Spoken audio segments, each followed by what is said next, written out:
koutou I tēnei ata, he hui nei, mō tātou huinga o tēnei wiki.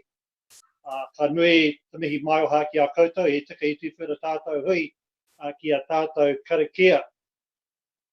Whakatakata hau ki te uru, whakatakata hau ki te tonga, kia mākina ki uta, kia mātaratara ki tai. E hiaki ana I ata kura, e tio, e huka, e hauhu, ti hei Māori ora. Cease the winds from the west, cease the winds from the south, let the breeze blow over the land, let the breeze blow over the ocean, let the red tip dawn come with a sharpened ear, a touch of frost, a promise of a glorious day, if not today, then tomorrow. Amen. Thank you, Mike. Really appreciate that. For a moment, I thought you were going to ask Rick to do a waiata, but he was ready. I like the additions. Thanks, Mike. It was great. Welcome. Okay, thank you. And a welcome from me also, everybody. We now have Martin, but we still have a couple of councillors missing, but I guess they'll join us as the day goes on. We don't have any apologies from any of them, do we? None received. Who's taking a note today? Oh, Annalee, are you taking our note? You're there, are you? Leanne and Annalee are there. And we've had no apologies. Okay, we were not having any apologies then. No. Do we have any notices? No notices. Then we'll go on to conflict of interest. Any conflict of interest that are happening today on anything on the agenda? None. Rick's shaking his head, and he's the one I worry about most. So no conflict of interest. We'll move to confirmation of the minutes on the 29th of April. We've all seen them. Any, Rick? I move they be adopted. Okay, do we have a seconder? Thank you, Will. All those in favour? Aye. Thank you. We move the minutes. So we're going to item 4, the significant organisation activities. Who's taking us? Chris, he's here, is he? Is he going to take us through an in? Look, we all chair. Morena koutou, good morning, everybody. We'll take the significant activities report as read, and we have group managers available to answer particular questions that councillors may have. Yes, Craig. Item, and then you, Rick. Thanks. Item 10, I think I'm on the right part. Gotcha, Jess, it's more about, we've had a lot of discussions around the risk framework for the regional council, and I just couldn't see that in there, but I might have missed it under the corporate services part, or is it somewhere else? And the second part of that is I saw an email either from LGNZ or Auditor General asking about what organisations are doing in developing their risk frameworks and any innovations or innovative work in that space. And I thought that where we are already and heading may, subject to council, of course, may well be of interest to them. Have you got any comment on that, please? Jess or James? I think Jess or Joe. This is for Joe. Yeah, I can talk to that. So on your first question, Councillor Foss, the update's actually included in the section on the Office of the CEO and the Chair, because the risk and assurance portfolio falls under me currently. With regards to the risk work, we, as you know, we've been working on that with Shash Dave, our former CFO, and that work will be coming to Council, to the Corporate and Strategic Committee on the 10th of June. And our risk and assurance lead advisor arrives on board on Monday, and she will be working with Shash to ensure a smooth transition of that portfolio. Jess, do you have any additional things you want to add? No, thank you. Okay. Craig, does that satisfy your question? Yeah, sorry, just which item number is it though in that report? That's what 18, items 18 and 19 under the 06 section. Oh, okay, thanks. And thanks very much, Joanne. Sorry, I should have asked you in this first instance. Cheers. No worries. Rick, Can someone give me an update on the launch of Tank? I see it's mentioned here, but I'd like a bit of a narrative about how it's gone, been received, met with boos, hisses and rotten tomatoes, or are people cheering in the street? What's been the reaction? So I'll have a crack at that. Sorry, I'll just thanks, Tom. turn on my system. Good morning, everybody.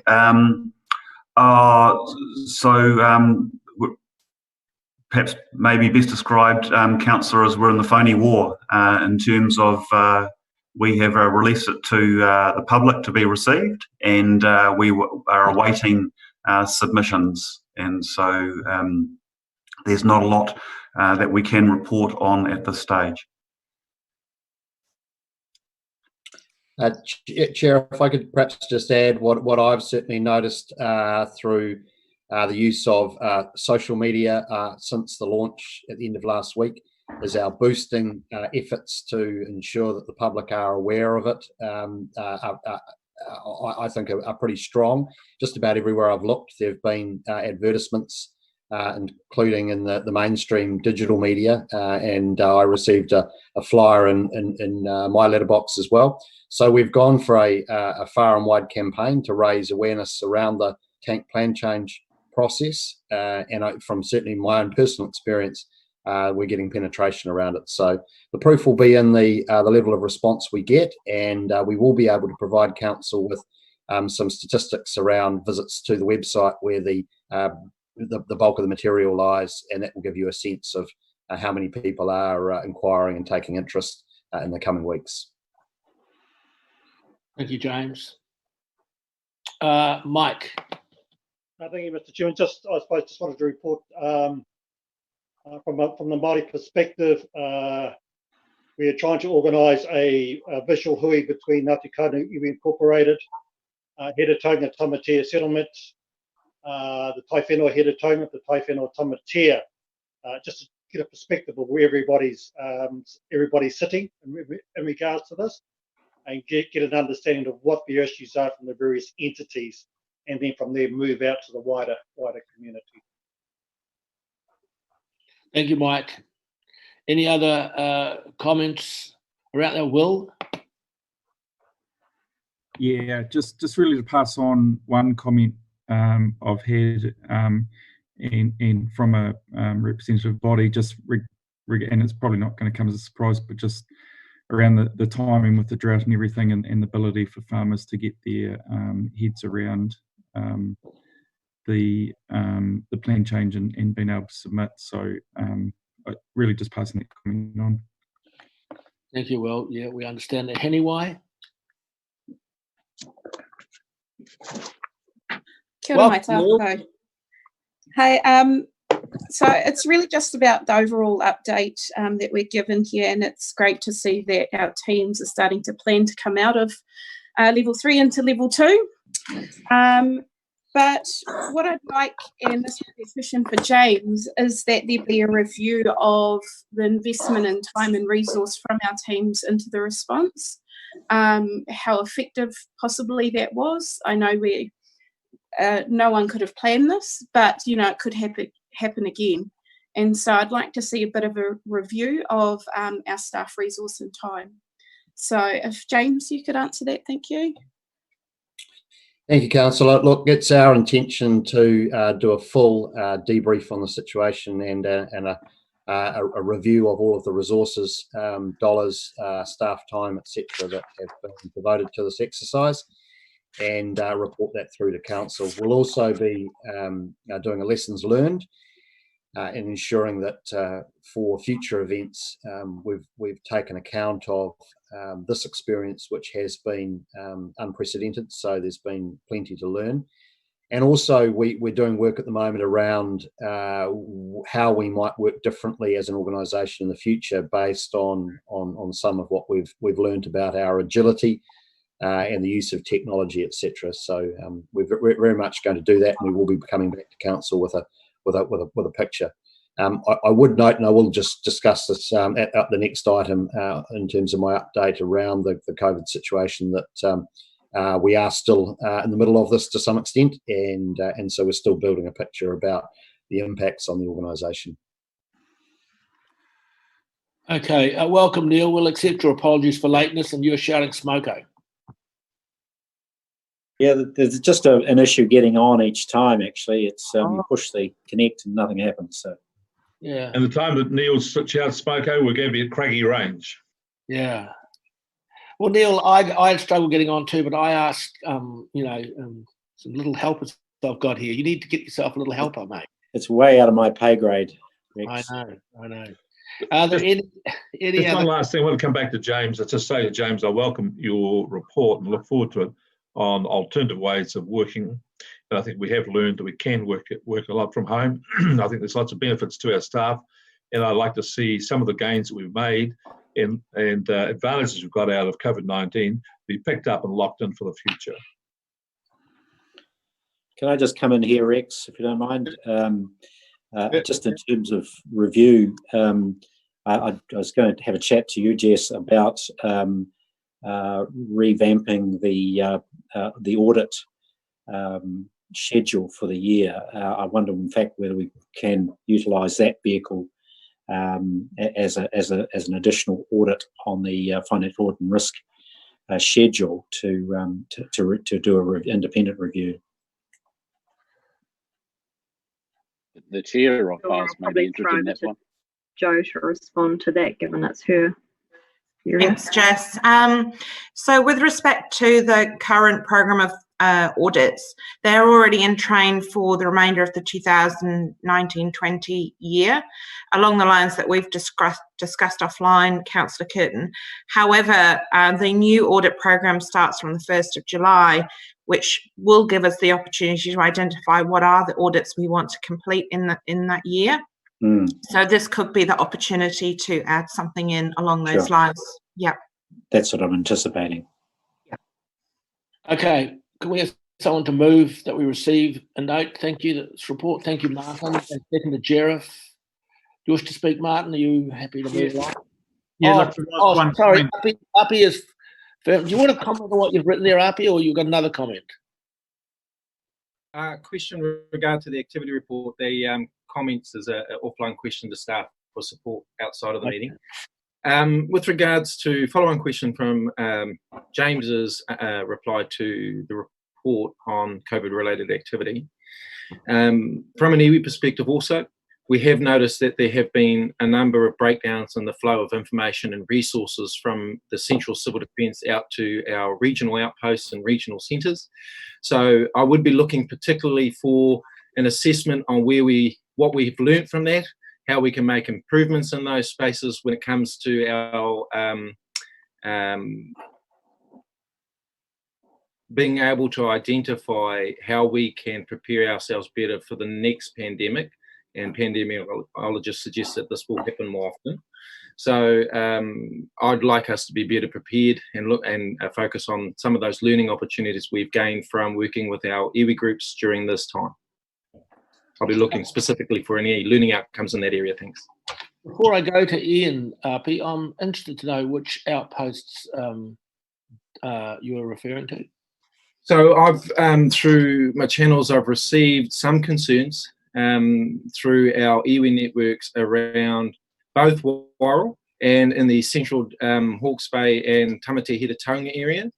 While there have been fantastic efforts on the ground level from our essential workers to ensure that supplies receive and arrive at the right places, there have been a number of instances where the flow of things has stopped at certain points, and this can be information or resources. So no one was put in any significant harm or danger that I'm aware of, but there's learning opportunities that we can put in place to ensure that the next event puts us as a region better placed to respond.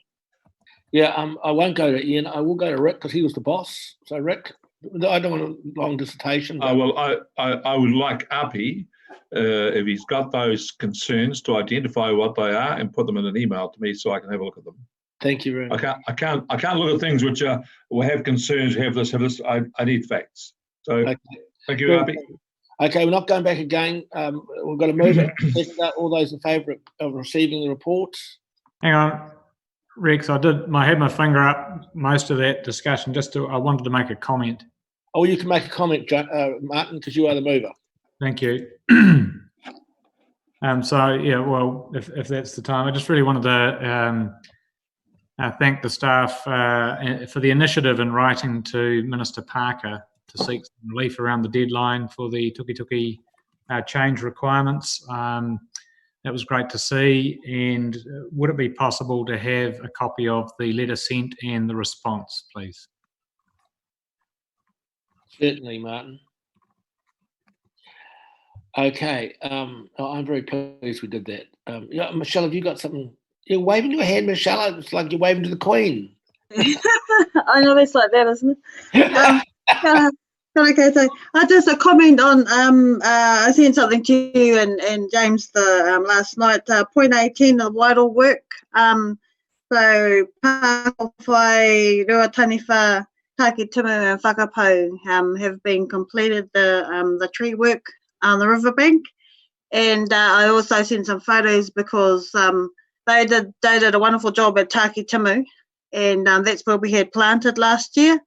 2,000 native rākau. So we're talking to the trustees of Taki Timu and Matariki Tū Rākau, and we're going to, with the blessing of the trustees of the marae, we're going to create a Te Wahirere regional park there, which works into the walkway they want to do from the bridge on the North Clyde side.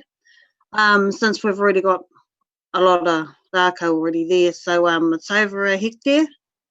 And we're looking forward to doing it. So watch this space. So kia ora, and thank you for that work, Hawke's Bay Regional Council. Yeah, thanks, Michelle. They were great pictures there. They are, yeah.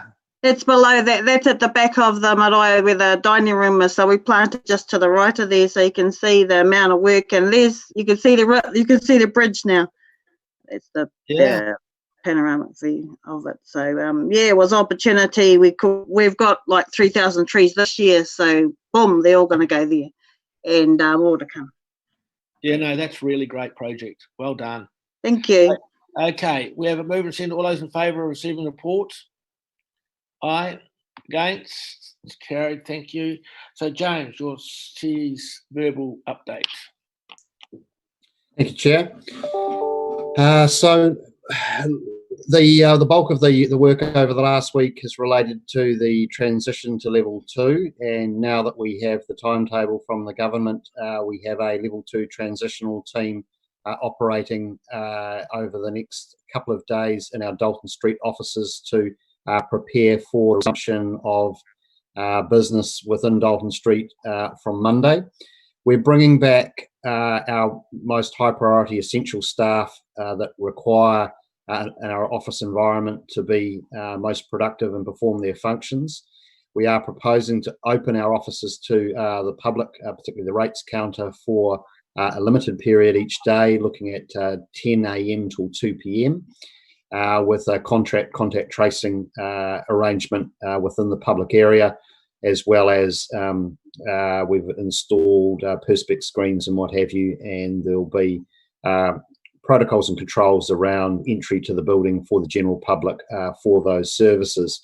We'll be encouraging those members of the public that have specific inquiries around resource consents, etc., to make appointments, and they will be met with in the downstairs area in a large meeting space that enables appropriate distancing between staff and themselves. The staff that we're bringing back next week, we are bringing back in bubbles. So we are putting groupings of staff that work closely together into dedicated bubbles, and it will be a requirement that they only interact directly with those staff in their bubble. And the bubbles will have limited movement throughout the building. So there'll be designated areas in which they can use the nearest toilet facilities and coffee and tea making facilities, etc. So that there will be limited movement within the building, and we have a contact tracing app that all staff are required to use when on site. So we will be keeping a strong record of all of the interactions that staff have with both members of the public, but also colleagues.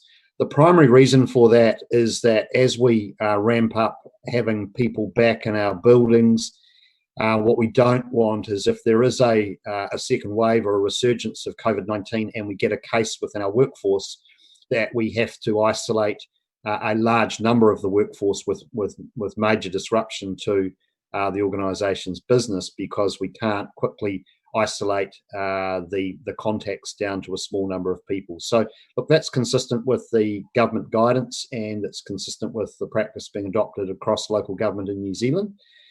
We've also got controls around staff and vehicles, and also their interactions with the public out in the field.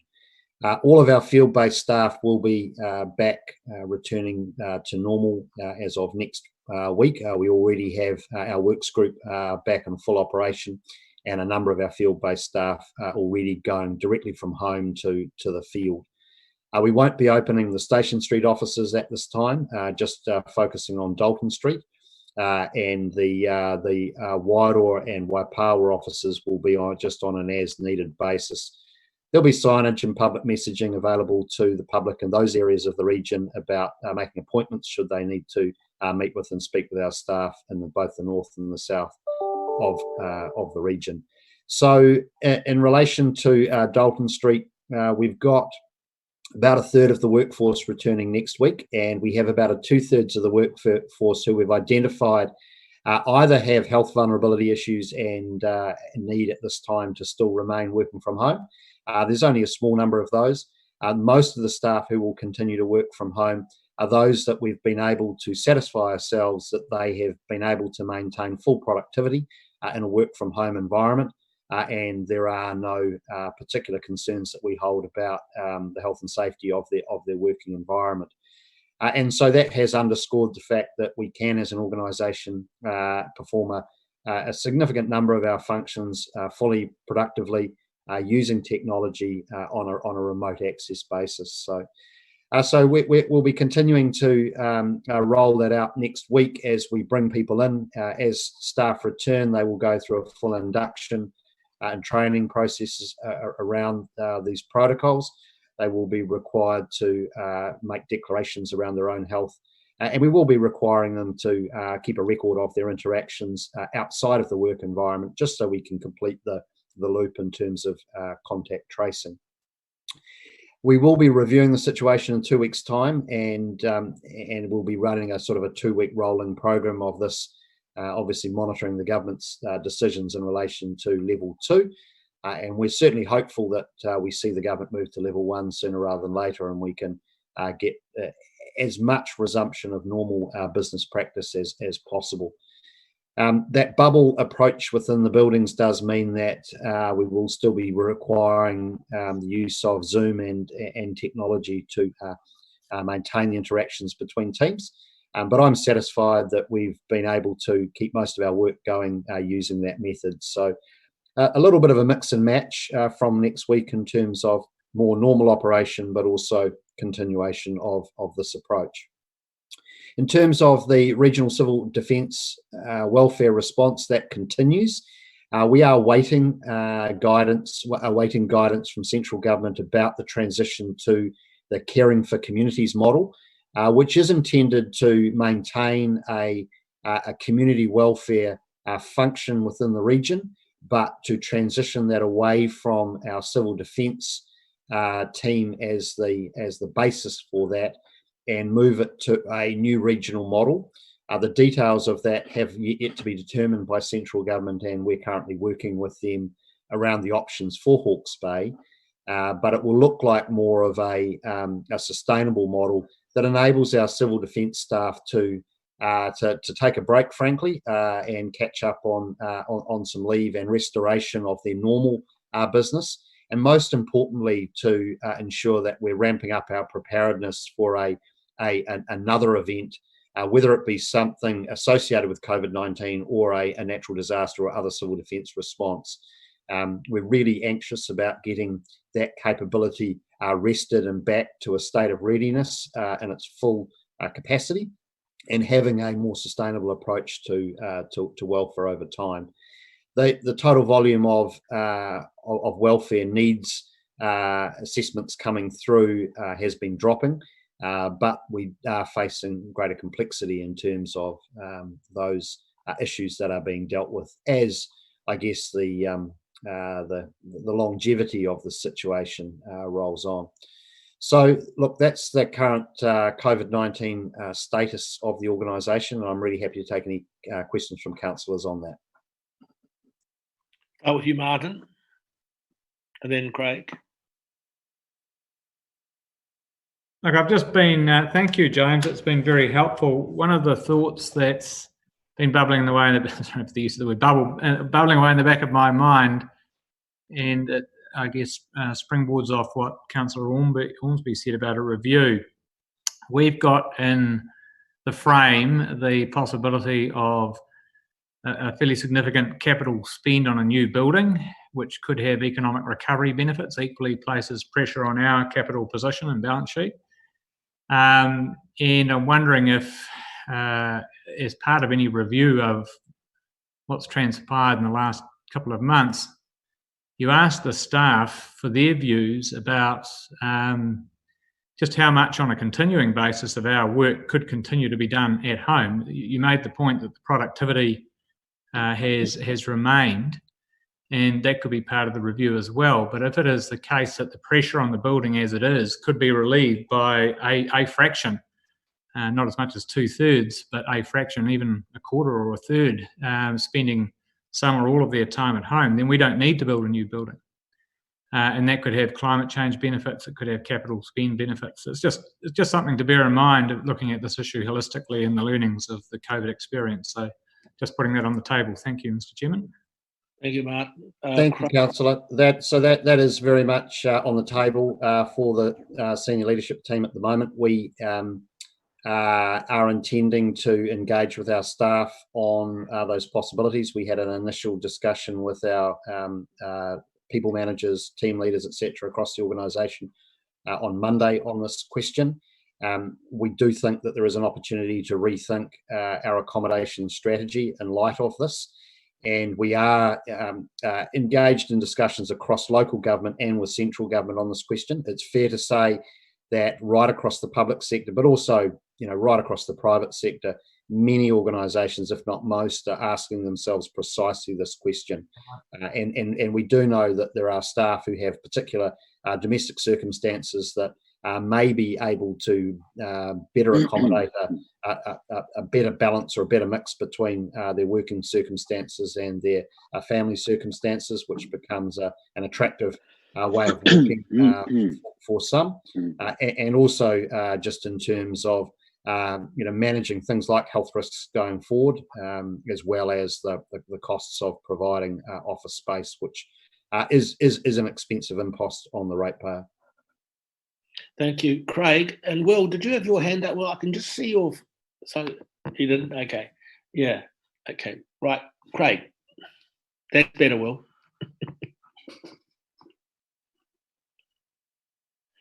Press the button, Craig. You're getting old, mate. I'm getting old. I'll do it. Thanks, James. Just just the word review is popping up a lot now, as we can see the light at the end of the tunnel, hopefully at the right end. And I'm just wondering, you mentioned everyone's reviewing, say, their accommodation, etc. But actually, who's doing the review of, say, Hawke's Bay's response or our involvement in it, and what our organisation has done? And it may be more of a question of Rick as to how the timing or how those reviews might work, so we can start to look forward to some of those learnings, as we say. So I'm just trying to get that out there because it will probably influence some of the questions and the learnings that we can all share amongst ourselves.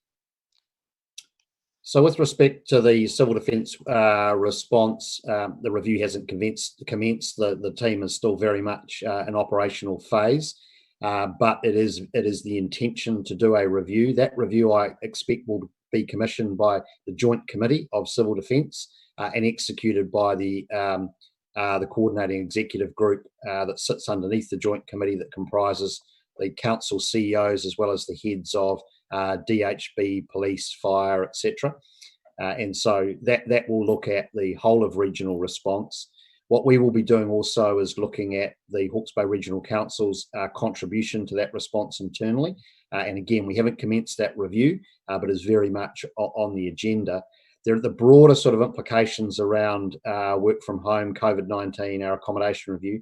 That's on the work program leading into the long-term plan. So we expect to work with council over the remainder of this year on those issues and options, and ultimately reflect those in the LTP.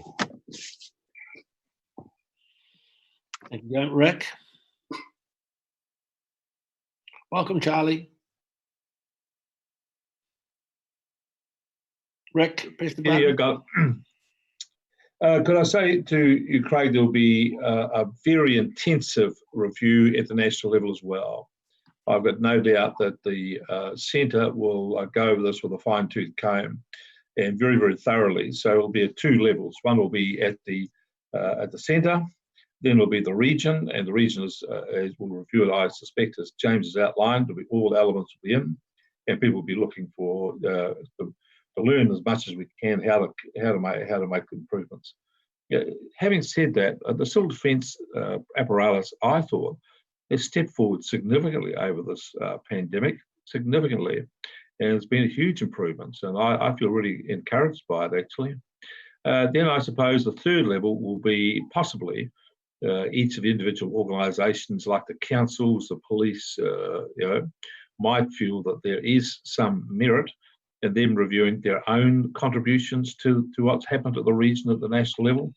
But I think any of that should wait until we see what the two-tier reviews fall out. There's no point in having more people traipsing up and down the same footpath at the same time. Yeah, I agree. Thanks. Thank you, Rick. Any other questions for James? Jerif?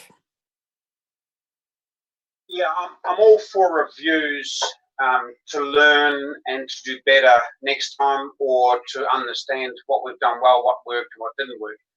James, my question to you is a lot of this reviewing that you're going to do part of measuring that you do anyway? We've got an enormous amount of work ahead of us, economically, and also the setting up new systems. So I would hate to think that we are now going to put extra pressure on your staff to make sure that we're going to look over things that we know anyway. So hopefully the review that you're going to do is part of measuring anyway, rather than actually putting extra pressure on staff, extra cost, because we've got other spaces where we can spend and put our effort. And that's just my comment. So, Councillor, look, just in terms of the civil defence response, that review is essential in my view, given that the scale of this event, and because it has been different to that which we usually plan for. It is important that we really understand what the implications of this have been and how we've responded to that. That will be able to be done within the resources of the Civil Defence Group and not have any significant displacement effect. In terms of the impacts on the organisation, we do just need to stock take the overall costs of this event for Hawke's Bay Regional Council and Hawke's Bay Regional Council ratepayers. That will be an important thing in terms of us reporting at the end of this financial year and potentially the next as well on the impacts of this event on our operations. But in terms of, I guess, going forward, what we're very mindful of is that we are in a constrained financial situation as an organisation because of our loss of revenue. And therefore, what we do believe is we need to take every opportunity from this to look at ways of being more efficient with our operations and cutting costs from our operations, because this event has shown us that there are ways and means of us doing that. So that will feed into the long-term plan. And look, I'm satisfied that that this won't get in the way of the work we need to do. I think if anything, it'll enhance our work going forward. And look, Chair, I should just also mention for the public, because I didn't reference the economic recovery work that we're doing, because we have got a workshop discussion with Council on that this afternoon, and also with our tangata whenua partners tomorrow. But just for the public's benefit, I can assure that there is a large body of work underway within the regional council, across the region with our regional partners and with central government right now on the options that we have to contribute to economic recovery. And so we are ensuring that no stone is left unturned in terms of looking for those opportunities, including leverage funding from the Crown and teaming up with regional partners to ensure that we're making the contribution that we can within our means to contribute to Hawke's Bay getting back on its feet economically. Any more questions for James? Thank you, James. We don't have to receive your verbal report, do we? It would be appreciated if we do. Oh, then Rick's got his hand up. He will receive it then. Thank you, Rick. Seconder, Jareth. Rick, do you wish to speak? Jareth? I think, okay. Anyone else wish to speak? All those in favour of receiving James's verbal report? Aye. Thank you very much. It's carried. Call for minor items not on the agenda. Jareth and then Martin. Jareth?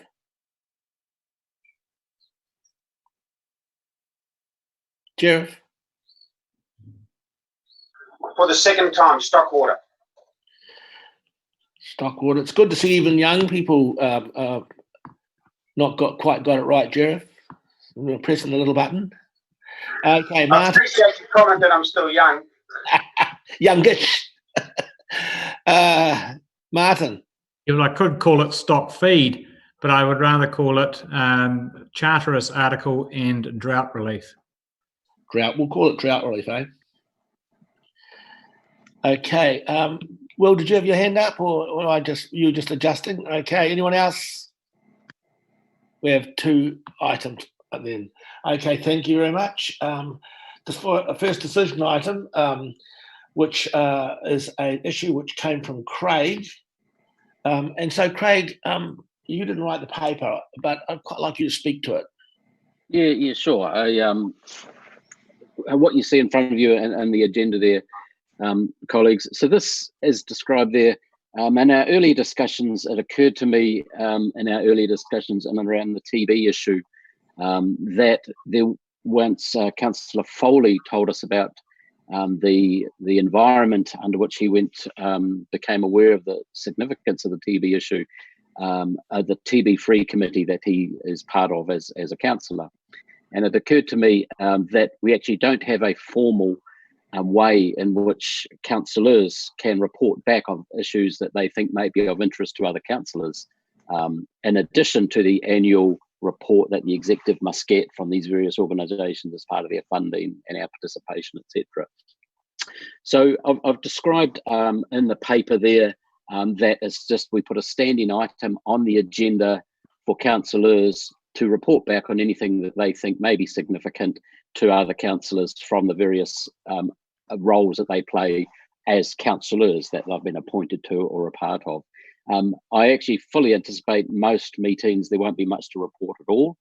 It's just so there's a avenue for them to do that and to get a discussion going, because I would have been very interested, and I think we all were, as we've become more and more aware, say, for example, of the TB issue, that actually had been bubbling away for quite some time, and some of the angst that we were picking up in the community, actually, our internal comms probably just didn't allow us to become aware of it as quick as we would have wanted to. So that's what it is. As I say, I don't see it to be used all that often, but it's surprising when we look. If you said we have a list, I think where various councillors are appointed, about 10 or 11 of these various bodies.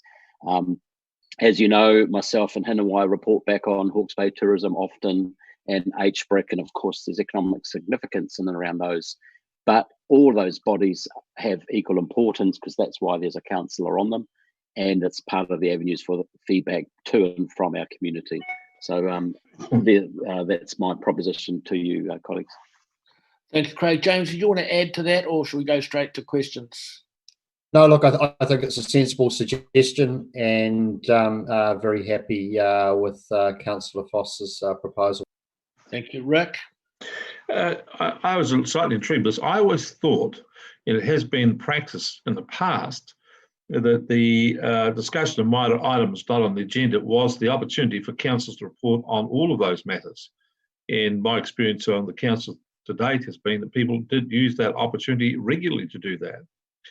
That's how it was done. So, I mean, if that function's not working, well, then maybe we need to either revamp it or, as Councillor Foss says, make a change.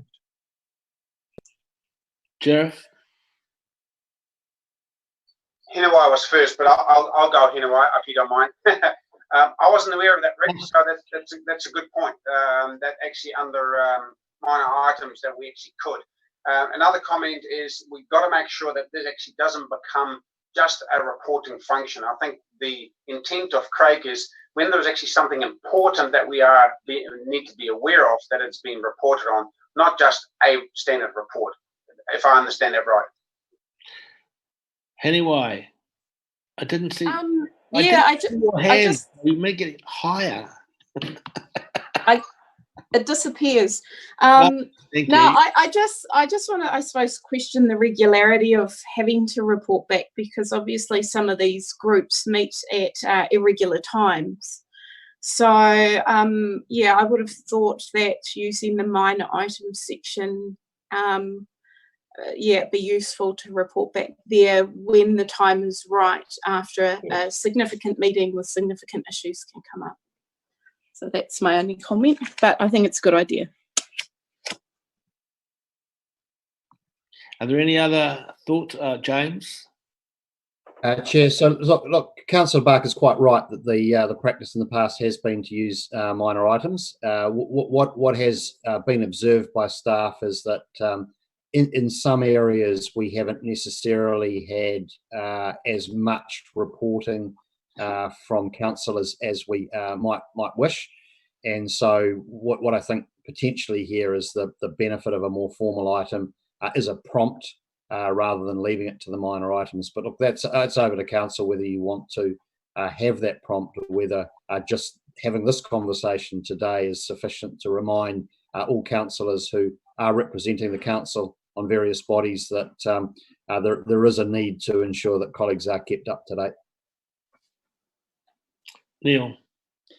Thanks, Mr. Chair. Just in the first instance, I see we've left coastal hazards off that particular schedule, but that aside, it's a bit of a mixed bag. We've got the likes of Hawke's Bay Tourism reporting to us regularly. We've got our committee structure, and I wonder whether we can do a hybrid here so that a number of those meetings are actually reported essentially as standing items in the committee structure. For example, TB free can be reported back via the Environment Committee when we're talking having the various reports coming back from biosecurity. So it's a bit of a mixed bag. James, have you got any ideas about how best to transact all of those? I mean, if there's a regular spot at the council meeting, that becomes quite an onerous thing. Is there another way of cutting this cake? I'll go back to you, Craig. Look, I was sorry. Sorry, Rex. I was going to go to you, James, and then back to Craig. So start with James. So look, I have been a little concerned that if this becomes an overly sort of pro forma thing done across every committee, every meeting, that it will consume an awful lot of time. So we would need to rely on the discretion of councillors to do it on an as needed basis. Look, I think the suggestion around putting these to appropriate committees is a good one, given that. For example, the TB free or future farming, might be best placed in the Environment and Integrated Catchments Committee, and it might be more relevant to other items on the agenda. So we could have a think about those which might be specifically suggested as an item for each of those committee meetings as a prompt for report backs. And it would need to be, obviously, if there is anything to report, if there's been a recent meeting. The reason that you don't see coastal hazards on here is the same as there's no joint drinking water committee. Both of those are formal joint committees of council, and their minutes of their meetings are formally reported through on council agendas. So these are just ones which don't have presently a formal reporting mechanism. Craig. Yeah, thanks. And look, before doing this, I looked at the minor items, and we have often a wide-ranging discussion. I think we have 2 or 3 more items today. But the point is exactly as James made. It is a prompt. And as I keep saying, I don't actually think it'll be that used too often. One thing that's probably missing from my explanation is actually a verbal report. It's not to be confused with any written reports that come from the organisation, representation that already exists. Yes, there may be a bit of a political lens possibly for councillors to inform other councillors. I use that term quite specifically, just to be aware of some of the issues that are out there that have come to them via their presence on a committee. Remember, their presence there is formally as a regional councillor. So I'm nearly, my concern is it's just for it to happen rather than the form of it. And I appreciate we've got the minor items bit there, and that's cool. But I just wanted to put it there as a prompt, just to, I don't know, see how we go. And look, I'm not going to die in the ditch over it. Perhaps if colleagues aren't that keen on it, perhaps we just try it for a wee while, because as we said, we have this huge wide variety of things we're on, from tourism to, say, TB Free or the Future Farming Trust or something like that. And we just have no visibility whatsoever unless we ask, or there's an emergency event such as COVID and tourism, for example. So the intent's good. The intent's just to inform, and the models to slightly formalise it. So we look at that and go, oh yes, I did have that meeting last week and these issues have come to the fore, but whatever they are. Silence, as I kept saying, is actually the expectation most times. So as I say, I'm easy on it, but I am concerned that we aren't getting the intel or the communications or the knowledge that we've invested in having our colleagues on these various groups back up to ourselves to better inform us. Rick? Look, I'm with Craig in that I like to see things improve. I would, if we're going to have a more formal structure to it and a prompt, then I think it should be to the appropriate committee. I think having the committees as the workhorse of the council, and the council a day when they get back again to be the formal tie everything up and just have an overview of how council is. It's worked really well so far. But on that, I think with the making sure we get things done just reminds me, see, we passed a resolution the other day asking for an annual report, a joint report from our own staff and the TB, the other people that are part of the TB exercise here. And I'm just wondering, how has that been transacted? Have we written to them?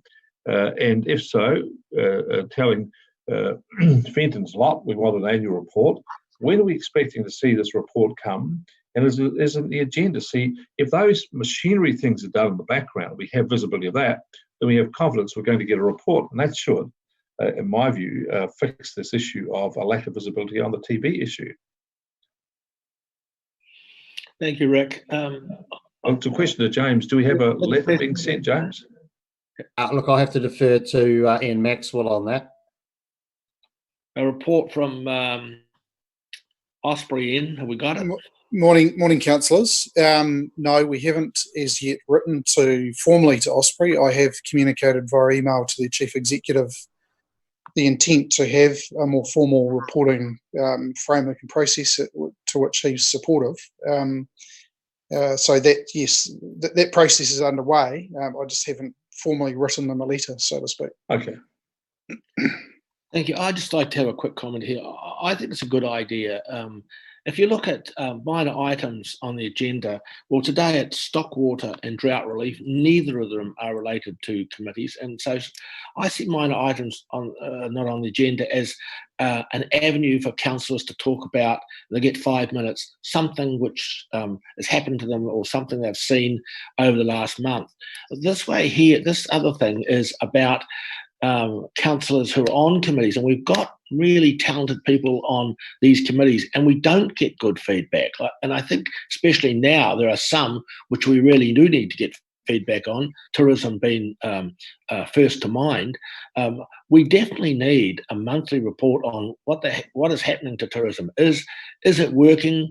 Are people getting back to work? There's a whole lot of issues. The TB one, well, it just fell in a bucket, really, didn't it? I mean, Osprey took over, and the TB committee sort of drifted off to nowhere, and we didn't even have anyone represented for a long time. So we need to cover that. But it wasn't really a reporting issue. It was a governance issue, and things just changed on us, and they ran away from us, really. But this would be, there are committees that I would like people to come back and just in a quick 5-minute report, this is what's happened, this is what it looks like, and maybe we don't even get comment from councillors, perhaps questions, but because I am very cognizant of the fact we don't want this to drift into an hour-long session, which it could easily do. So I would support the recommendations that, as a trial, as Craig's pointed out, let's just give this a go and see how it works. And we report to committees, not to necessarily to the council meetings. The committees that are more pertinent to the subject. Is there any other thoughts or comments about it? Will? Yeah, I was just wondering whether Hawke's Bay Rural Advisory Group should be on that list too. Yeah, I definitely think, because we want your perspective of what's happening out there, because you got the feet on the ground. So we're going into a period of time where we do want to know what's happening. Okay, any other comments? Otherwise, do we have someone to move the recommendation? Does anyone want to put on for a trial period, or we just accept that it's going to be for? I'd be happy to support it as a motion. We can always, if it doesn't work, go and change it. Don't need to have a trial. I just think we're going to do it. Let's do it and see how it goes. Rightio. Craig, you move. Rick will second it then. You're happy with that, Rick? Yeah. Okay. Craig, you've already spoken. We don't need to speak anymore. All those in favour? Aye. Approved. Thank you very much. Thank you. Information. We've done that. Organisation performance reports. We've done that, haven't we? No, we haven't, Chair.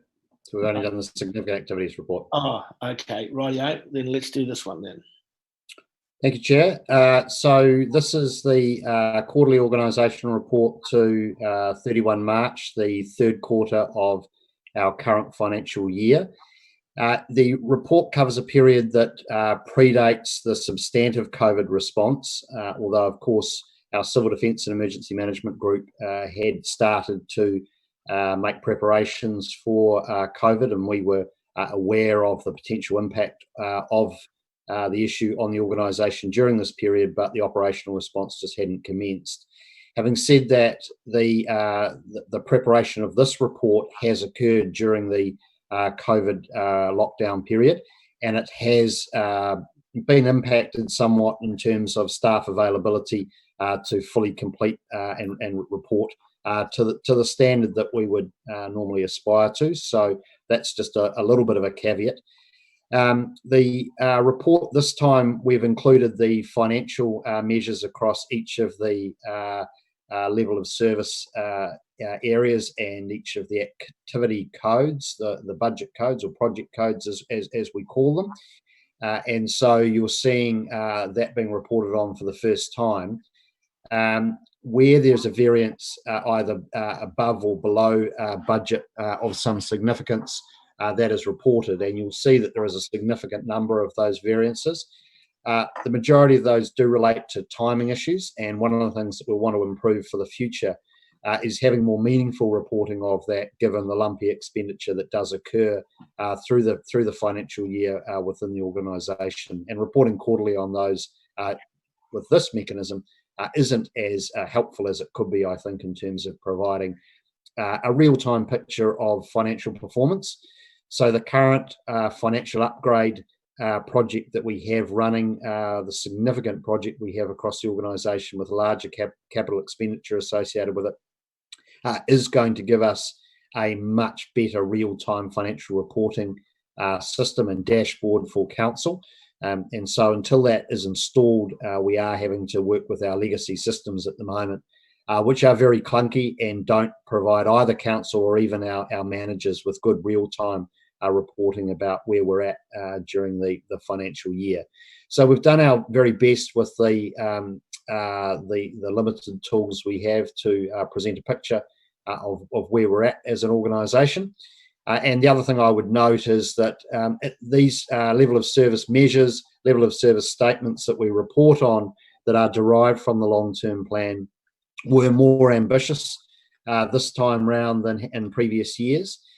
For councillors who are long-standing, you will know that our reporting in this area historically was lots of green lights, everything completed, and it was very rare that anything wasn't particularly delivered.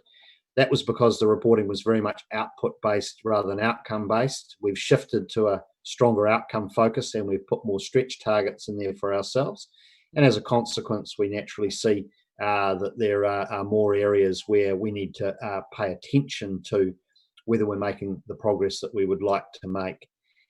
From a management point of view, this exercise is useful for us, having scrutiny over those areas of the organisation where we're not performing at the level we would like to, whether that be a financial or a non-financial reporting metric.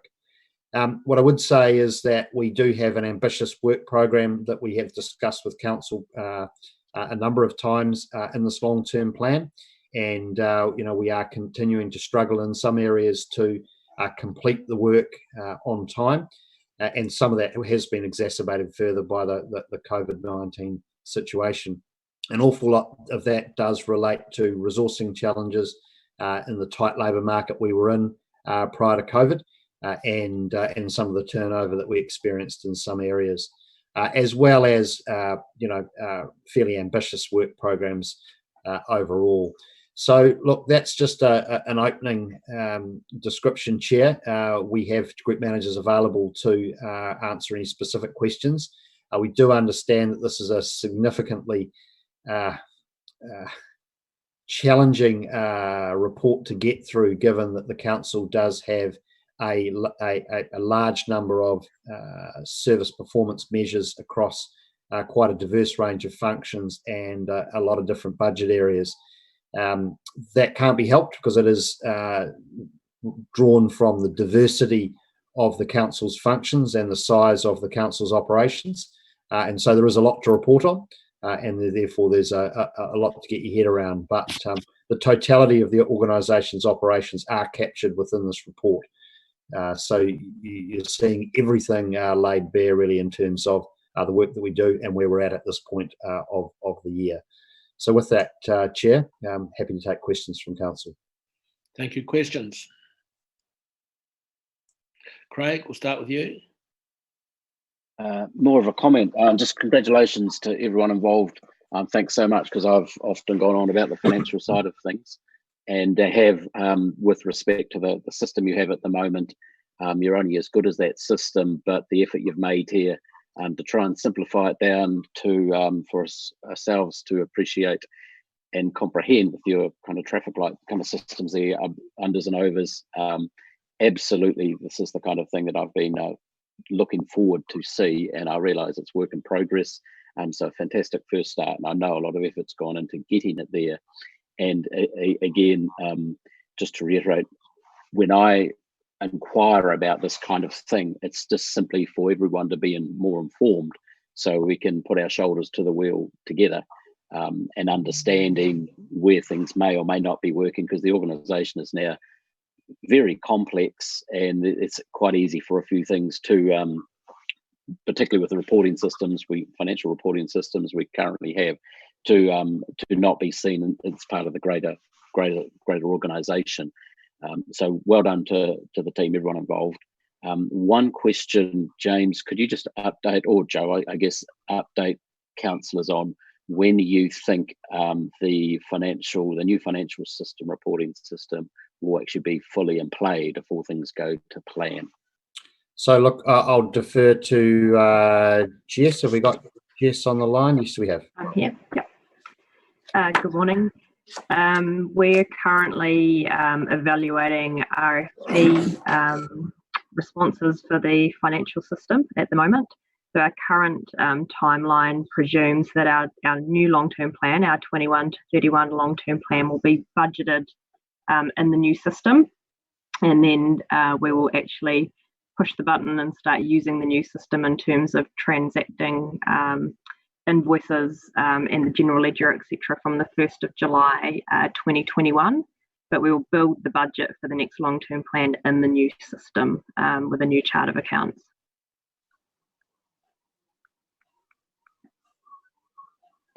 Neil?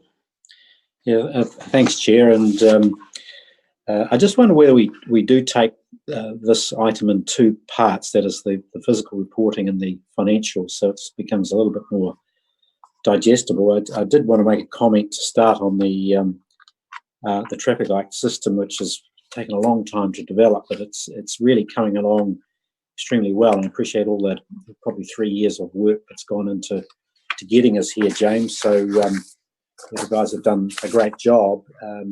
I just wanted to follow through, so we're easy. It's easier for us to get line of sight on particular issues, and I'll because it's reasonably front of mind for Napier councillors at the moment. I just want to go to matters to do with the estuary, and because it's currently a little bit difficult to follow. Because we've got the catchment, we've now segmented down to catchment, and I note that, for example, Ahariri protection and enhancement on page 41 or page 75. I do wish we'd paginate better than we do. So I'm interested to know how are we progressing with resolving the core issue, which is contamination going into the estuary. So we've got a report. This particular performance report tells us that we've got activity going on at the catchment level, and then we essentially dive into asset management at page 53, and we've got our drainage and engineering outputs there. And then we've got regulation in terms of consents. I'm struggling, despite having quite a lot of overview of this reporting framework, to get line of sight on how actually we're progressing that in the outcome against the reporting framework. Can you help me there, James? Look, I certainly can, Councillor, and you have our sympathy in terms of getting that overall picture. Just prior to the COVID lockdown, we had work underway looking at how we can do place-based reporting, and that's in recognition of the fact that in the example that you've given, we've got regulatory functions occurring under one part of the organisation managing consents and compliance. We've got our physical asset management occurring in our asset management team, and then we've got catchment management work occurring in ICM alongside science and catchment advisors working with farmers. So all of those contribute to the outcomes in terms of the ecological function of the estuary, but it is hard to get that overall picture when the functions are distributed across the organisation. So what we were looking to do for the long-term plan and future reporting is to aggregate a picture in each of our sort of main geographic locations within the region to be able to describe what the totality of our work looks like and the outcomes that it's delivering. So that's work that we had underway prior to COVID. It was it's been on hold while we've been in the lockdown period, but it is going to be back underway shortly. And so we do hope that we can present things differently to you in that regard. What I do know is that we do have work right now with Napier City Council on contaminant analysis around where and what contaminants are entering the estuarine environment. And that's then to inform a range of interventions, including regulatory ones as well as physical asset ones. So that work is underway. Certainly operationally, our teams across ICM, asset management and regulation do regularly engage and ensure that there is coordination internally. But as I think you've pointed out, this reporting framework that breaks everything down doesn't necessarily give you that holistic picture. Look, I don't know whether Ian or Liz or Chris want to make any further comment on that work. Yeah, so look, I can comment on a couple of things. One is we are investing that 100,000 per annum over a 3-year period with Napier to do what we're calling detailed operational sampling of the waterways, and that is to inform essentially an infrastructure plan with, I guess, the hierarchy to eliminate pollution sources at the source and minimise any mop-up at the bottom end through a sort of a wetlands type arrangement. But we do need evidence to understand and the data to understand what solutions are required where, and we're about halfway through that sampling. One of the challenges has been we haven't got any wet weather sampling simply because we've had such a long extended period of dry weather in Hawke Bay. That's a key step for us, so we can actually populate the LTP with actual projects that have a basis. And so at the moment, we haven't got any placeholders in our LTP, and the intention was in creating the LTP going forward, we would put those placeholders in to be followed up with that infrastructure plan and then execute the solutions. Some of the other challenges, if you see on Napier Miani, we're underspent, and part of that is just how we manage assets and our current maturity. So if we look at the pump station next to Mitre 10, that required some work to the superstructure. I asked a number of questions that then led us to look at the foundation of that pump station. So it has superstructure issues, foundation issues. I then asked the question, what planning have we got in place to ensure we put in the right long-term solution? That has led to a requirement to do planning to understand that impact of climate change, etc., on the performance of those waterways. So the reason we've got underspend there is we've basically got a backlog of infrastructure planning that we need to do, so we spend our capital wisely and implement the correct solution for the next 30-year period. So it gets quite complex, but that's just a couple of examples of what's driving that traffic light reporting. Look, if I could just drop back in quickly, Chair. Yeah, that's great, Chris. Really appreciate that. I'm not sure whether we can actually solve this via this type of monitoring report. Maybe we're just trying to cut it too many ways to get to the answer, and we probably need to consider, another method of getting line of sight on it. But it's just that we've got this activity going on.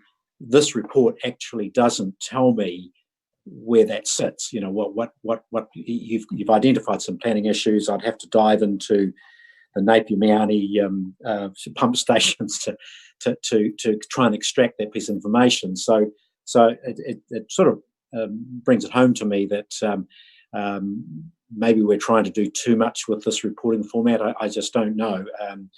But what I'm seeing is the need to monitor or some way that activity and have line of sight on it. So maybe there's a solution out there. I don't know what it is.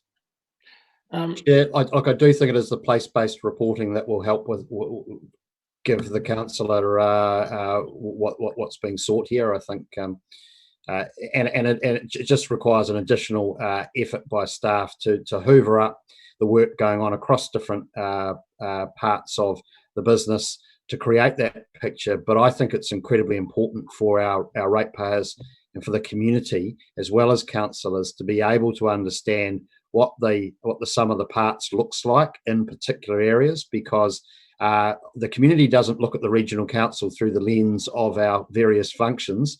They look at it through their local environment, and they think about the local environment, and they're really only concerned about the outcomes, not what each and every little part of our organisation is individually doing. So, look, I understand the point being made by Councillor Curtin, and it is something which I think we can make some progress on.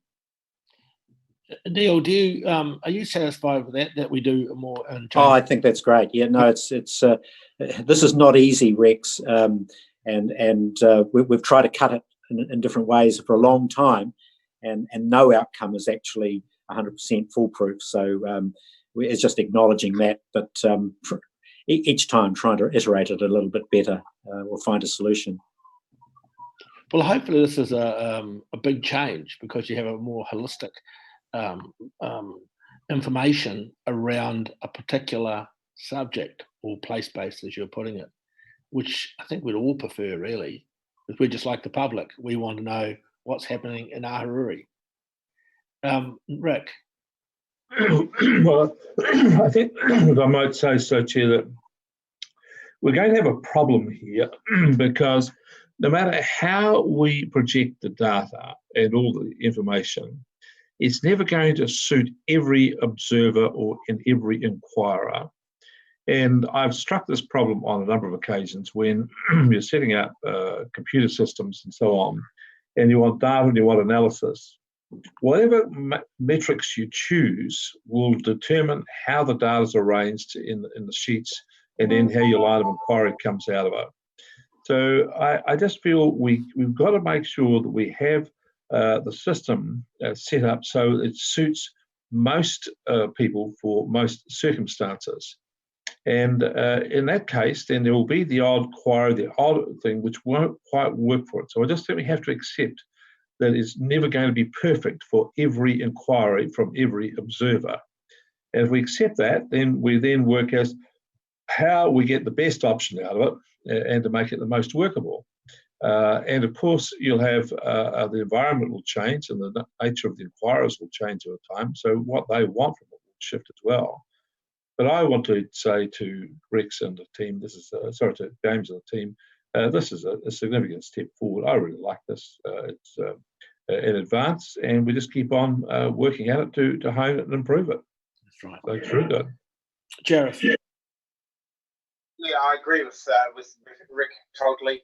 And it is performance. You know, it doesn't actually tell us actually what has happened. It's a performance report. I really like the it's readable. Maybe if I have a comment, I would actually like to see maybe a previous traffic light and the current traffic light, so we actually can see progress. Because even though you may have a foul, you may actually have already improved. You know, and then the fail is possibly the wrong example. I have got another question. We've got 13 million in long-term plan budgeted for the Sustainable Homes program. And that's not a cap, I hope, because it looks like it's already oversubscribed, because these are all really good things. And so if people apply, they can continue to apply even though we're over budget. There's no constraints there.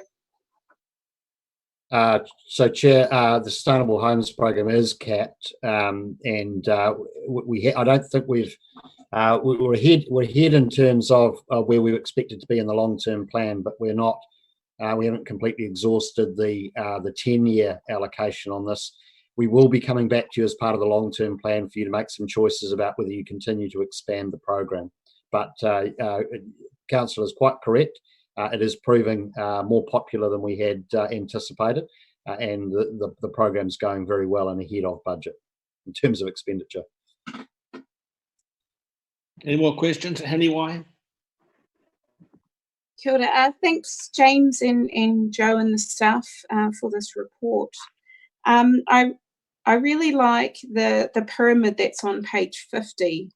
That helps us understand where people capacity comes into this. And you referred to it being a problem, of course, for everyone trying to get the right staff into the right jobs, and that's proving difficult at the moment.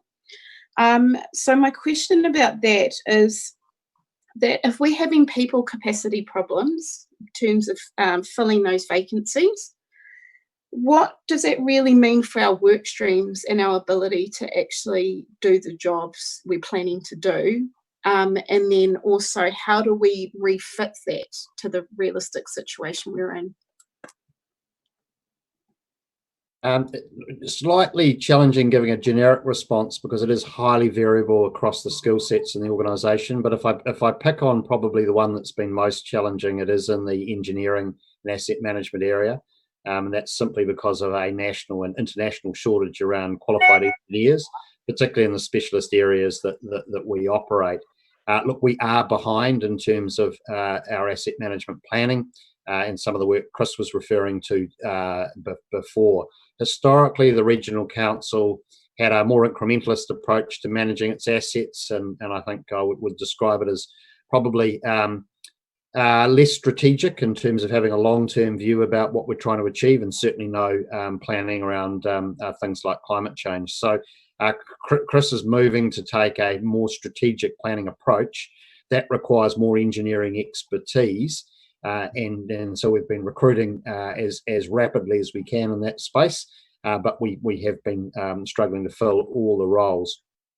So that's just is an area where we have been behind. So yeah, it is variable across the organisation, but I would say in the science and technical areas in particular, and that's a well understood issue nationally and internationally, that science and technical folk are in hot demand, and an awful lot of the staff that we have are from overseas. In fact, nearly all of our engineering staff are born offshore from New Zealand. So look, I don't know whether that gives a satisfactory response. It's certainly something which we continue to work on, and that's just something that we want council to be mindful of in those areas where maybe we get behind our aspiration in terms of the work that we want to get delivered, just because of those constraints. Thank you, James. Api, and then you, Mike. Start with Api. Thank you, Mr. Chair. The question to James.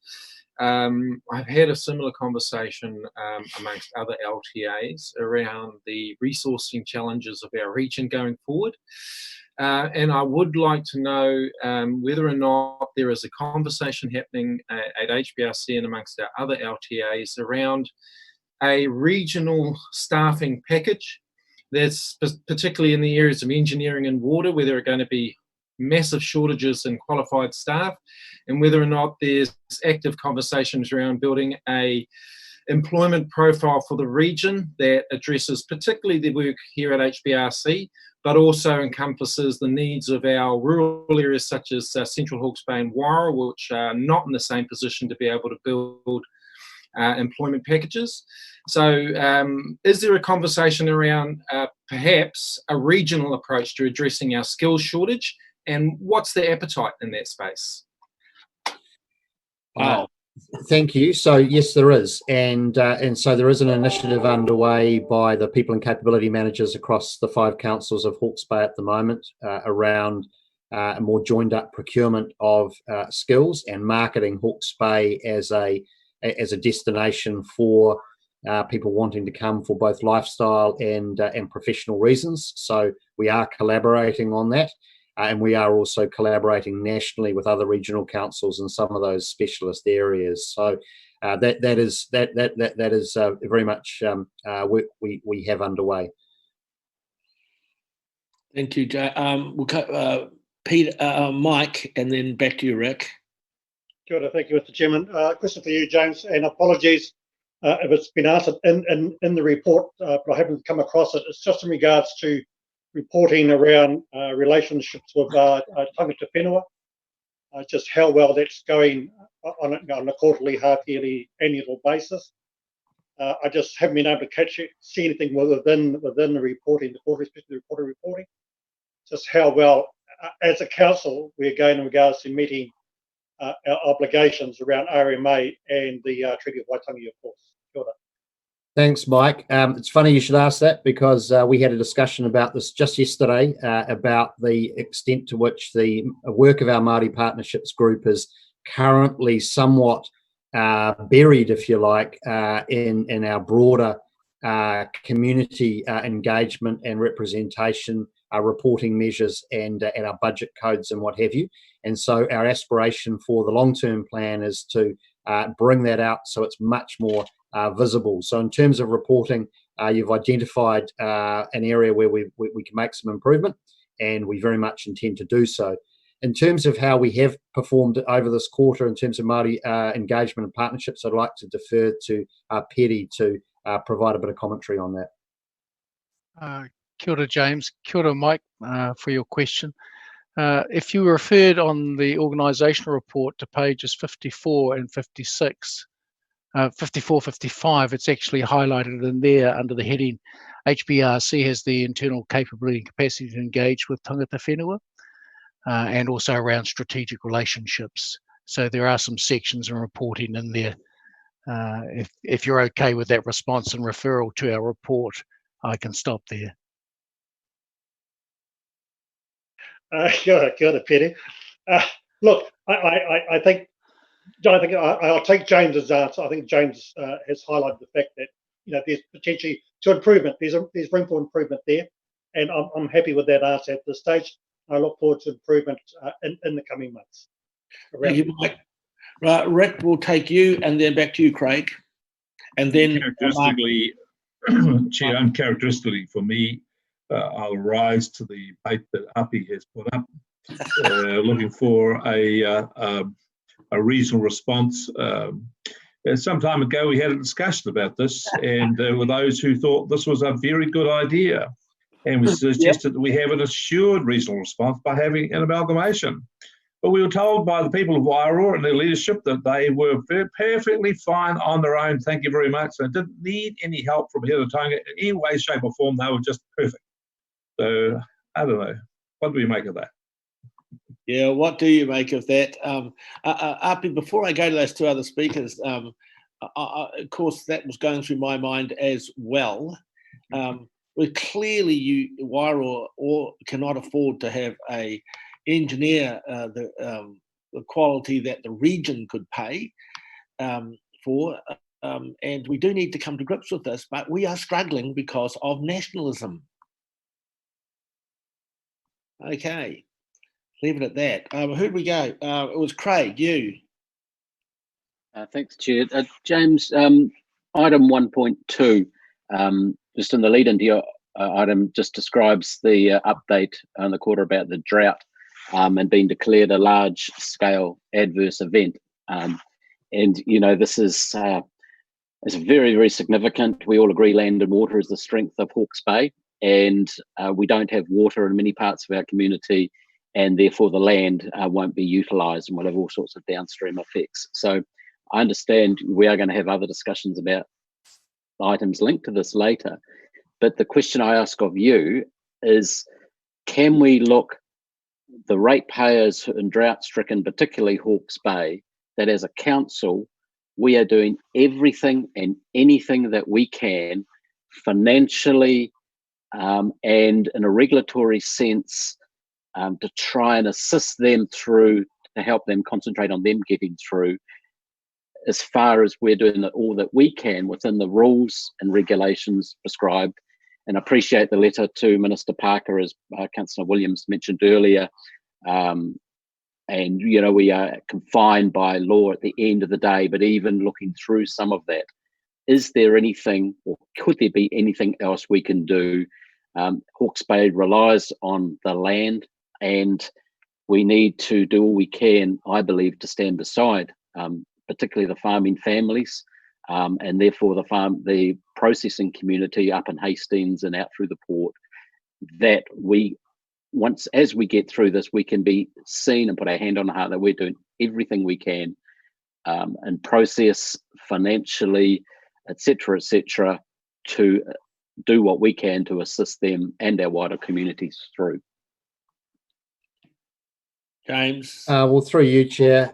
Look, we are gravely concerned about this drought. It has gone on longer than anybody hoped for, and certainly is turning into potentially the worst drought event that we've experienced as a region. And so we do have a response on many fronts. The work that we have going on in support of the Civil Defence Rural Advisory Group and the Rural Support Trust is the sharp end of that. That's very much focused on welfare and well-being of farming families and supporting those farming businesses. We will be talking to Council later today and looking to bring forward some proposals about how we can make a greater financial contribution to the management of those issues, the welfare and the animal welfare issues as well, in partnership with central government and our other partners in the region. So that's kind of the acute focus. On the broader front, we do have a series of regulatory requirements of farmers, both in terms of water takes and water users, as well as the new consenting requirements in the Tuki catchment. And we are we're acutely aware of the stress that that regulatory requirement places on people that are already struggling to maintain their businesses and the associated impacts on their families. So what we've done over recent months is work with water users to be as flexible as we can be within the legal framework to support them in terms of managing their most acute issues on farm.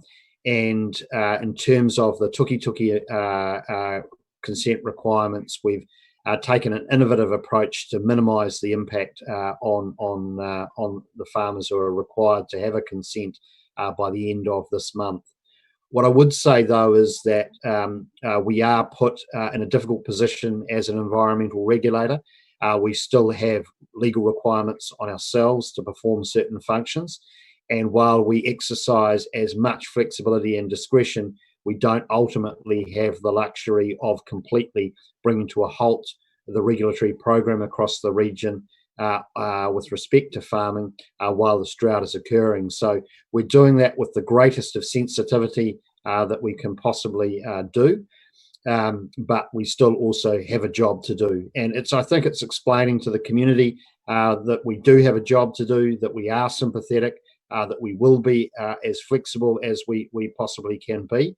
And that extends also to our rating requirements. We always work with our ratepayers who are suffering financial stress to ensure that we can manage on a payment plan basis or a deferred basis some of those impacts. The other area, of course, is our water storage work. And look, it's frustrating that this work takes as long as it does from a science and technical point of view, but also from a community engagement and from a resource management point of view. We started work on a Plan B in the Tuki catchment immediately following the previous council's decision to not progress the Ruataniwha water storage scheme. At that point in time, we started thinking about a plan for the current long-term plan, and that was the $5 million allocated for water storage. And we now have a solid work program underway looking at water security across the region. And look, with the benefit of hindsight, that work would have occurred in tandem with the Ruataniwha water storage scheme, so that if that program never got up, we already had a Plan B in train. Of course, the resources of the organisation were heavily devoted toward that project at the time, and essentially there wasn't a Plan B. So we've had to build that straight afterwards, and that takes some years, as the Ruataniwha water storage scheme did take some years to get to the point of consent and what have you as well. So these things do take time, and none of that solves the immediate crisis in front of us today. But what we recognise as a regional council is that water security is a long-term issue for Hawke's Bay. This will not be our last drought, and we need to, while focusing on the immediate issues of the community, also maintain our longer-term work to ensure that we build greater resilience for Hawke's Bay for the inevitable dry weather to come. So, Councillor, I'm really concerned about the community, and I'm concerned about whether we are doing everything we possibly can. At the moment, we believe that we are, but we are very open to advice from Council, from the Rural Advisory Group, and from the farmers of Hawke's Bay. If there is anything else that we can do as a council to support, please let us know, and we will do what we can. Thank you, James, because there's the tactical response that you've described, which we're going to talk about later. But one thing that could do so much for the confidence of the region, and particularly Central Hawke's Bay, is I believe the mayors and the chairs to maybe come out more publicly, if their council support that, of the imperativeness and the need for Hawke's Bay to present in a united front to Wellington and just say, look, it's imperative we get on with this. We've got so much information and knowledge stored. A lot of work's been done.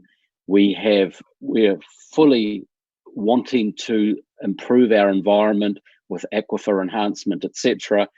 And let bygones be bygones. Hawke's Bay is suffering again, and I'm very, very hopeful that the leadership across the region can start to send the right signals to Wellington, and Wellington receive them and not go back to a default position, and we make progress on this absolutely crucial issue for Hawke's Bay. Thank you, Craig. Martin, and then Will. Thank you, Mr. Chairman. And yeah, a lot of that really resonated with me. I'm not going to rise to the debate about the Ruataniwha, which I know it would be no comfort to any of the farmers down there that it would have been flowing this summer, just gone. I'll come back to the issue of drought relief in minor items, but thank you, Councillor Foss, for bringing that issue front and centre, and James, to you for the passionate way you responded to that on behalf of our suffering farming communities. What I wanted to talk about is something in context which is seemingly a little more minor, but firstly, can I just, relative to the report that's in front of us, pay tribute to the consent team who've achieved 100% consent processing on time. That's absolutely fantastic, outstanding, so well done. That was one observation. The other observation I had was, before I've got two questions, is whether looking at economic recovery opportunities within our existing rate projections, we can't consider repurposing some of our existing fund streams. The one that Councillor Van Beek mentioned is the Heat Smart program. $13 million allocated there. Is there anything we can do more in terms of bringing that to life? Shovel-ready projects, including putting solar panels on houses or whatever it might be. Can we get that money released faster and get some work going and some jobs, and equally improve our climate change resilience? Similarly, when I read the article about the Charteris family situation, which I'll come back to, they lost $90,000 worth of trees because of the drought. Can we use the ECS scheme to replace trees for farmers that have lost them, and again in the process stimulate economic recovery by, as I say, repurposing? So perhaps when we come into the workshop, just a thought about using what's already in the projections in slightly different ways that are consistent with the LTP as it stands. My questions were simply these. I'd like to learn a little bit more about the Whakaaki project, which is on, it's mentioned under catchments, northern catchment. I just don't really know a lot about that project, and I'm interested just to hear a brief bit about it. And I was a little confused. That's probably a strong term. I just needed a little bit of clarity. There's some reference to being $800,000 under or overspent in the regulatory context. If I could find the reference. And I was just wanting to understand how that worked. Page 110. Well, 119. No, it wasn't. Yeah, here we go. This is on page 26 of the report. Hearings have also been delayed in Tank and the outstanding water bodies, resulting in significant costs being borne in the future. So is that just one of these examples of why we've got a $2 million underspend total that's effectively having to be transferred into the next plan as a carry forward? Is that the situation there, that we haven't spent 800,000 of what we thought because of the delays in the processes that was going on there? James, do you want to answer that, or Jess? Yes. So the cost of running a plan change process in terms of the public engagement, the receipt of submissions, the analysis of submissions, the holding of hearings, etc., as well as environment court appeals, is substantial. We have two major plan changes in play at the moment, the Tank plan change and outstanding water bodies. In both cases, we had anticipated to be underway with those about 2 years ago. And the challenges we've had working with our treaty partners to get timely decisions on those over the last couple of years have meant ongoing delays. So we've had to keep shunting budget forward, if you like, to ensure that we have the funding available for those. In relation to Whakakī, I'll defer to Ian Maxwell to provide a description of that. Through you, Chair. Yes, so Councillor, the Whakakī project is a project we've had running for probably 2 or 3 years now. It's a partnership between ourselves, Tangata Whenua, and Ministry for the Environment. It's a freshwater improvement funded project alongside our own hotspot money. Look, there's multiple strands to the project. But ultimately, the intent is to long-term improve the water quality in that lake, which is one of New Zealand's most significant, what they call ICOLs, intermittently closed and open lake or lagoon. So yeah, multi-year project, lots and lots of strands to it. Very, very happy to offline run you through all the details of what's involved in the project if you want. Thank you, Ian. Right, Will, we're going to go to you, and I want to make this the last one because we're moving a bit over time here. So, Will, the floor is yours. Okay, thanks, Chair. Look, I probably don't need a response. James probably covered it all, but it was really just to back up Councillor Foss around the drought and water security response, I guess. First of all, I'd just like to thank the mobilisation of staff in support to the drought response from all of council. So being involved in that, I've seen the mammoth task and effort put into that, and this is meanwhile people have still got their day jobs, and so really just on behalf of all the farming community to thank the council for that.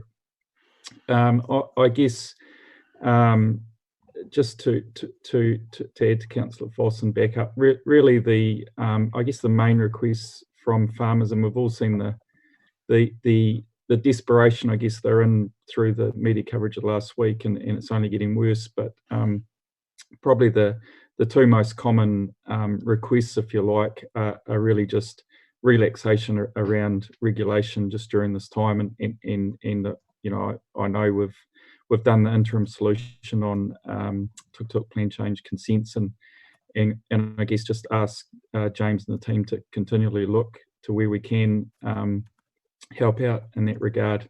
And the other one is water security. So and we are working on that. So yeah, let's just hope we can move as fast as we can. Thank you, Will. Will you move the recommendation to receive the report? Sure, happy to move. Thank you. And Chair, if you'll second it. Everyone has spoken, I think. Does anyone wish to add anything? All those in favour of receiving the report? Aye. Against? It's moved. Okay, we're going to break for a spell and a cup of tea, and we'll come back at 5 to 11. And we're running a bit behind time, team, so we've got one big report to go through. See you at 5 to 11.